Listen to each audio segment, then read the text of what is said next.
Mary LaHammer from Twin Cities PBS coming to you early the morning after the election with history. History has been made in Minnesota, and this is what we know so far. I'm going to start big picture in our state legislature, where it appears we will have a record number, as many as 8 special elections now, possibly in one calendar year in the legislature. This starts in St. Paul. We'll talk about the mayor in just a moment, but also in the state Senate, where Democrats held on to that 1-seat majority, and that will trigger a special election in the House because a House member is now going to the state Senate. Now, this all made national news. It was in the New York Times, and we got a press release from the Democratic Legislative Campaign Committee saying, quote, "This special election win was absolutely crucial to defending Democrats' majority in one of the most competitive legislative chambers in the country." The DLCC congratulated Senator-elect Amanda Hemmingson Yeager on a hard-fought win. And this marks the 4th time this year that Democrats have won a majority-deciding special election in Minnesota. And they say they're not slowing down anytime soon. They plan to take that momentum into 2026 when the DLCC says they will be all in on projecting the, again, 1-seat majority in the Senate, and the whole Senate will be on the ballot then, and also the entire Minnesota legislature. The House will be on the ballot as well, and the DLCC says they will work very hard to win back the majority in the Minnesota House. And again, that majority is very slim. It is technically a tie, but it will go to a Republican majority now because of this special election, this House member that is now going to be going to the Senate. And also, we had another House member make history in becoming mayor of St. Paul. So that's 2 Democrats who will be leaving the state House and will be giving Republicans in the state House a 2-vote majority. And interestingly enough, that majority goes to the Republican House Speaker who announced her run for governor this week.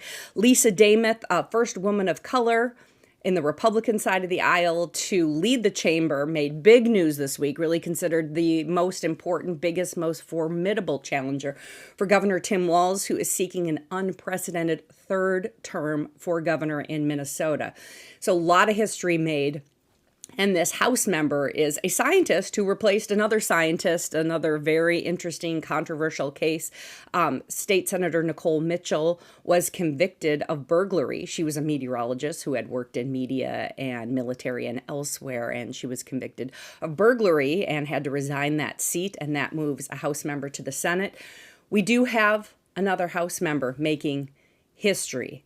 Mayor of St. Paul, incumbent Mayor Melvin Carter, surprisingly lost his race, and making history is State Representative Kaohly Her, who will be going to the mayor's office in St. Paul, the capital city that she represents now.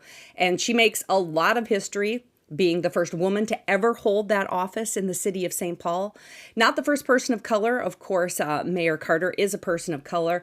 Interesting that he was kind of seen as a future of the party, maybe somebody who would run for governor or lieutenant governor. Current Governor Tim Walz endorsed Mayor Carter, campaigned with him. But we definitely saw all over the nation, and even here in Minnesota, this kind of campaign for change happening in New York City and St. Paul, where immigrants won.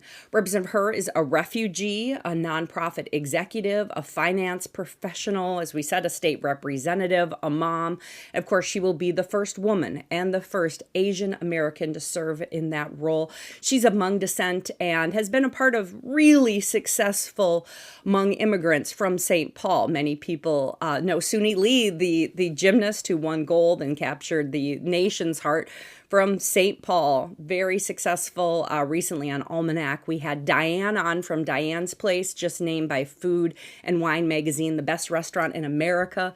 There's an enormous celebration coming in a couple of weeks of celebrating 50 years of Hmong history in Minnesota. So very successful in politics, in business, in media, in sports, you name it. Really interesting story of immigrants succeeding here in Minnesota, and particularly the capital city in St. Paul. And the mayor-elect was very emotional in talking about her parents and thanking them for all the sacrifices they made to get their family here. She said, quote, "My family came here as refugees. Never in their wildest dreams would I be standing here today accepting the position of mayor. So she also thanked Mayor Melvin Carter for his many years of service to the city, and she started her political career working for him. So she was running against her former boss. That was always an interesting aspect of this race. But again, kind of a sleeper. We didn't know for sure that this would coming. Another aspect of State Representative Herr is that she said she got into this race after the assassination of her good friends, Mark and Melissa Hortman, over the summer. She said Melissa always told us, quote, "These seats don't belong to us. We need to go out and earn the right to represent the people." So as mayor, she was committed to showing up, kind of described as a large city, but also a small town, and how you run government matters, she says.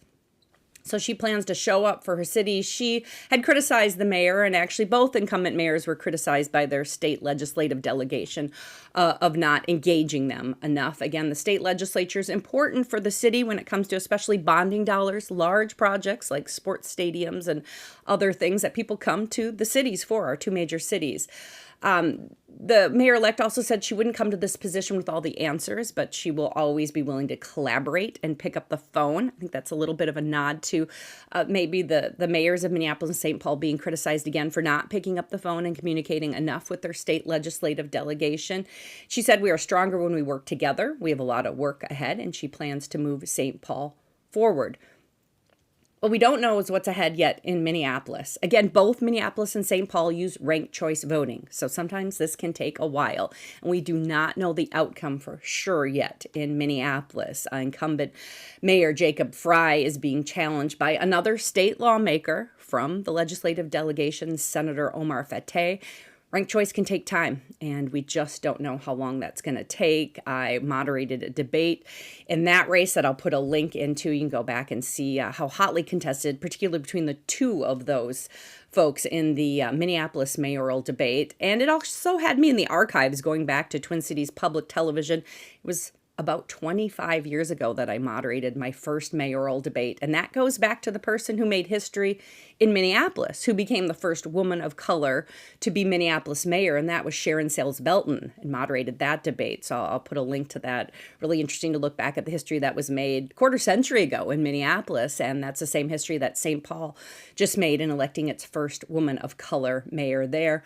Now, we actually leaned in this year on Almanac, on statewide television, to debates in the cities of Minneapolis and St. Paul. And we were very deliberate at the outset of each of those debates that we put on our air, saying this year mattered. They were both making national news and news beyond the city's borders, and we expected they could be interesting, close contests. Turns out we were right. And I think our statewide viewers really appreciated that. Almanac's been on the air for 40 years, longest running, highest rated public affairs show locally in television history, it's known as. And we try to really cover the state. And now we have viewers across the state, but had a feeling that these mayoral races in Minneapolis and St. Paul could be pivotal. And turns out mayoral races all over the country are making huge news and giving us a little sense of the temperature of the nation. You know, Democrats calling it a blue wave, Republicans calling it a blue blip. We don't know, but midterms are coming, and we'll be looking more for results in the Minneapolis race. But as we know, history made in St. Paul for sure, and the number of special elections coming. I'll have much more Friday night on Almanac.